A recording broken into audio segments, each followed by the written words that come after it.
안녕하세요. 저는 평범한 회사원 안영이라고 합니다. 어린 시절 내내 한 친구 때문에 왕따였던 제가 친구의 도움으로 사이다 날리게 되었던 썰을 제보해봅니다. 오늘은 새로운 친구가 전학을 왔어요. 영희는 둘째 주 맨 뒤에 파타니 앞에 앉아라. 아버지의 이직으로 인해 새로운 학교로 전학을 간 저는 짝꿍과 친해지고 싶어서 말도 걸고 선물도 주고 많이 노력을 했었습니다. 안녕, 난 안녕이야. 너 이거 먹을래? 너 이름이 안녕이야? 혹시 이거 쟤네랑도 먹게 더 주면 안 돼? 이거 더 가져가. 엄마가 친구랑 먹으라고 싸주셨어. 고마워.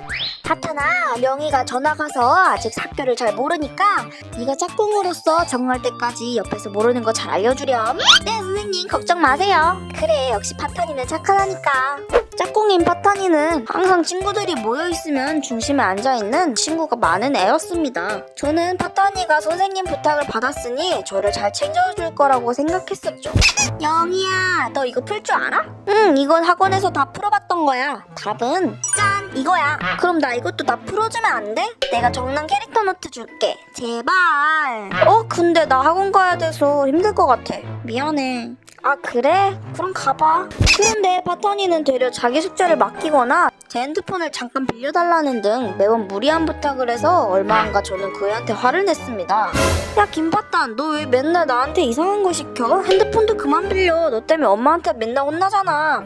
그래, 알겠어. 그렇게 한 번 말했는데 그 뒤로 제 말을 무시하는 거였습니다. 줄 서서 밥을 먹으러 가는데 일부러 저를 사이에 두고 무시하면서 앞뒤로 이야기를 나누거나 역할놀이를 하는 시간에도 일부러 짝이 없는 제 옆으로 우르르 몰려와서 얘기를 하더라고요. 당시 저는 이런 일을 참지 못했던 불같은 성격이었기 때문에 제 스트레스의 주범인 파타니한테 가서 따졌는데요. 결국 그게 몸싸움으로 번져서 그 친구들의 개입으로 저는 파타니에게 명치를 맞고 쓰러져 버렸습니다. 너무 서러웠던 저는 그날 엉엉 울면서 하교를 하게 되었는데요. 다음날 학교에 가니까 저는 그 애 때문에 교실에서 만만한 애가 되어버렸고 학년이 높아지면서는 전따가 되었습니다. 밤마다 파타니의 친구들이 다 이어져 있어서 제가 어딜 가도 놀아주는 애가 없었어요. 5학년이 되어서는 파타니랑 다시 같은 반이 되었는데요. 그때부터는 한번 괴롭힐 껌수가 잡히면 대놓고 다굴도 당했는데요. 예를 들어 이런 일이었습니다.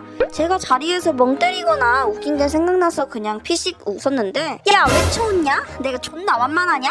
야, 왜 쳐웃었냐고. 이렇게 우르르 친구들을 데려와서 저를 가운데에다 놓고 다굴시켰습니다. 저는 그 애들 덕분에 쉬는 시간과 체육 시간이 제일 무서웠습니다. 극기훈련에 갔을 때도 밤에 아무도 저랑 놀아주지 않아서 혼자 이불을 깔고 잠에 들었는데요. 야, 이제 자자. 야, 근데 이불이 모자라. 안녕이가 덮고 있잖아. 야, 넌 혼자 자는데도 이불을 왜 덮어? 양심도 없네.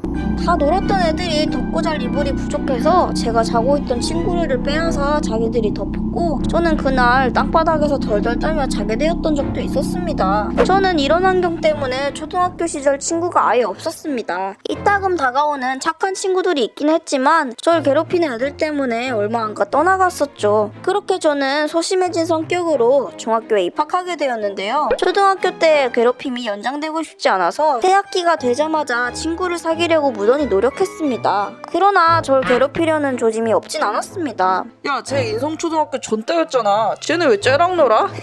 찐따들이 끼리끼리 노는 거지. 노는 남자애들 중에서 이런 얘기를 대놓고 하는 것을 들었지만 그래도 다른 애들을 괴롭히기보다는 자기들끼리 노느라 초등학교 때처럼 그렇게 심하진 않았습니다. 그래서 저는 그냥 급식을 같이 먹을 친구들 몇 명과 조용하게 학교 생활을 할 수 있었죠. 그런데 중3이 되던 어느 날이었습니다. 같은 조였던 일진 애들 중 한 명이 저한테 당시 유행이었던 반에서 안 꾸미는 애를 골라서 훈녀로 반전시키는 챌린지를 해줬었는데요. 그게 조금 성공적이었습니다.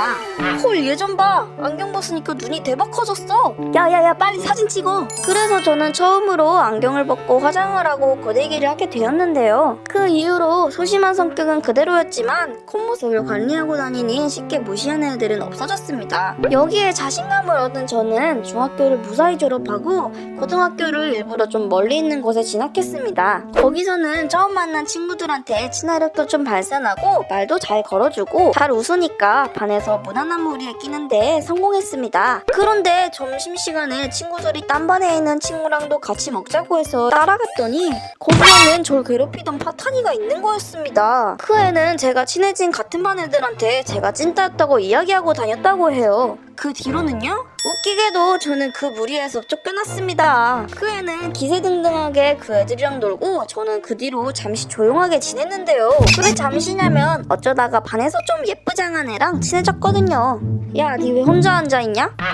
얘는 피어싱 겁나 많이 하는 애잖아. 양아치 같아서 무서워. 나 혼자 있는 거 좋아해. 나돈데. 야, 근데 너무 혼자 있는 거 안 좋아. 점심 먹었냐? 아니, 배 아파서 안 먹었어. 할 거 없으면 나랑 매점 같이 가자. 나 친구 없어서 심심해. 저는 그 애가 너무 날티나는 이미지라서 좀 피했었는데요. 그 뒤로는 애랑 처음으로 같이 이미지도 찍어봤네요.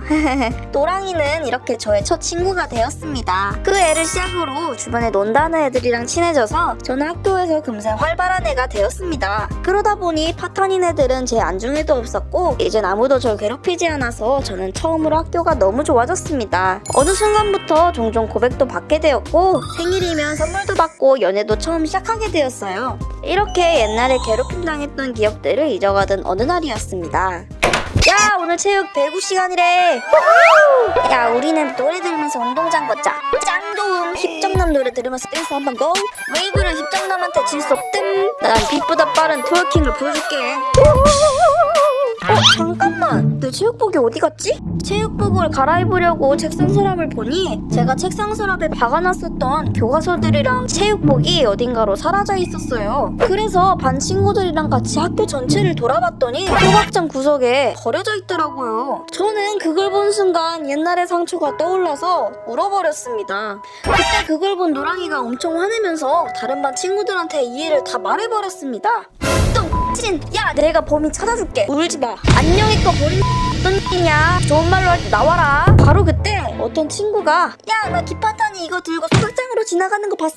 라고 이렇게 말해줬고 그 친구를 상대로 우린 우르르 김파탄 반으로 가서 그의 주위를 둘러싸서 추궁하게 되었는데요. 저는 이런 분위기가 무서워서 같이 추궁하지는 못하고 아무 말도 못하고 있었는데 노랑이가 본인의 일처럼 화내주면서 파탄이를 조지는 거였습니다. 파탄이는 노랑이의 기세에 아무 말도 못하고 고개를 숙이고 있었습니다. 그 이후로 파탄이가 제 물건을 훔쳐다 버린 사건이 같은 학년 전체에 소문이 다 나버려서 같은 반에 있던 친구들도 파탄이와 놀지 않으려고 하고 제 친구들도 파탄이가 지나가다 보이면 우르르 몰려가서 꼽주기도 하고 노랑이는 파탄이네 반에도 친구가 많아서 쉬는 시간이 되면 그의 반으로 가서 파탄이 앞에 일부러 앉아서 꼽주기도 했었는데요. 그런 일이 반복되었던 어느 날 파탄이가 갑자기 학교를 안 나오는 것이었습니다. 알고 보니까 그 애는 자퇴를 한 것이었어요. 사실은 제가 파탄이에게 도둑질을 당했을 당시 파탄이는 이미 그 전부터 반에서 같이 놀 친구가 없었다고 합니다. 같이 다니는 친구들한테 급을 나누는 것처럼 이성질을 하다 보니까 그 친구들이 파탄이를 무리해서 아웃시킨 거였죠. 그 뒤로 파탄이는 이 친구 저 친구 만만한 애한테 붙어서 다니려고 했으나 다들 딱히 파탄이가 마음에 들진 않았는지 얼마 안 가 멀어졌다고 합니다. 그러다 제가 갑자기 친구가 많아지고 학교를 재밌게 다니는 것을 보니까 질투가 났는지 다시 저를 괴롭히려고 했던 거였습니다. 그런데 저는 파탄이가 학교에 나오지 않게 되자 기분이 좀 이상했습니다. 제가 당한 것처럼 파탄이도 똑같이 당하면 본인도 이렇게 못 버틸 거였으면서 왜 그렇게 저를 괴롭혔었던 건지 화도 났고 혹시나 저도 그애 같은 모습이 되어버린 건 아닐까 하는 불안감이 있기도 했어요. 아무리 괴롭힘을 당했다고는 하지만 그 애가 자퇴를 하니까 마음이 막 편하진 않더라고요. 그래서 그 애가 없어지고 난 이후 저는 열심히 수능 공부에 매달렸고 결국 원하는 대학교에 입학했습니다. 어쨌든 제 막창 시절이 파탄이 때문에 평생의 트라우마로 남을 뻔했는데 좋은 친구를 만나서 이렇게 시원하게 복수를 하게 되어서 정말 다행이었다고 생각합니다. 혹시라도 파탄이처럼 남을 괴롭히고 따돌림하는 사람이 있다면 본인도 감당 못할 상처를 함부로 남한테 주지 말라고 하고 싶어요. 사람을 아래로 두고 약한 애들만 괴롭히는 친구들은 본인한테도 사회에서도 평생 떳떳한 인간이 될 수 없다는 걸 꼭 명심했으면 좋겠습니다.